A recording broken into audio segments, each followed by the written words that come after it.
The Gothic movement was the flip side of the Romantic movement.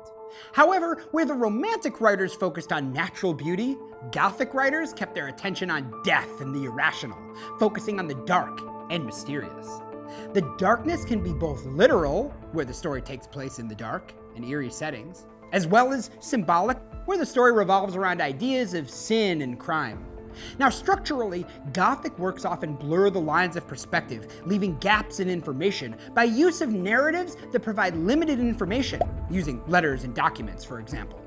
This leaves it up to the reader to weave the information together. Victorian morality was full of contradictions, which suits Stevenson's masterpiece.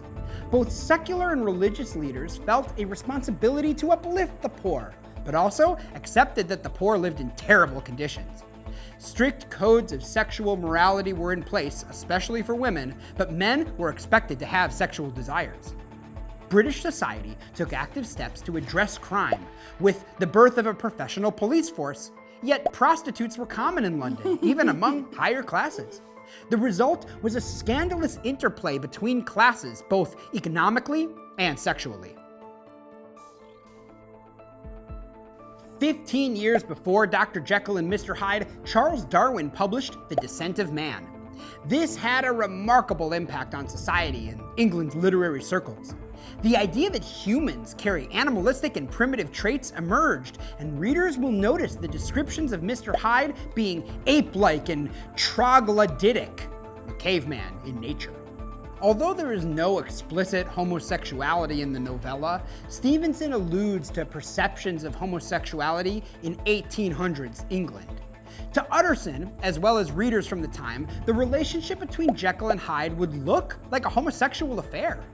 Throughout the novella, Jekyll's suspicious actions point to this, leaving everything in his will to Hyde, giving Hyde keys to his home, the appearance of being blackmailed or exposed. Stevenson was raised in Edinburgh, Scotland, shaping his masterpiece in two ways. First, Edinburgh is composed of two sections, Old Town and New Town. New Town is elegant and organized. Old Town has narrow streets and hidden doorways. Some critics suggest the novella is actually based in Edinburgh rather than London. Second is the figure of William Brodie, a professional cabinet maker from Edinburgh's Old Town who was found to use his skills at night in order to rob the homes of the rich and respectable.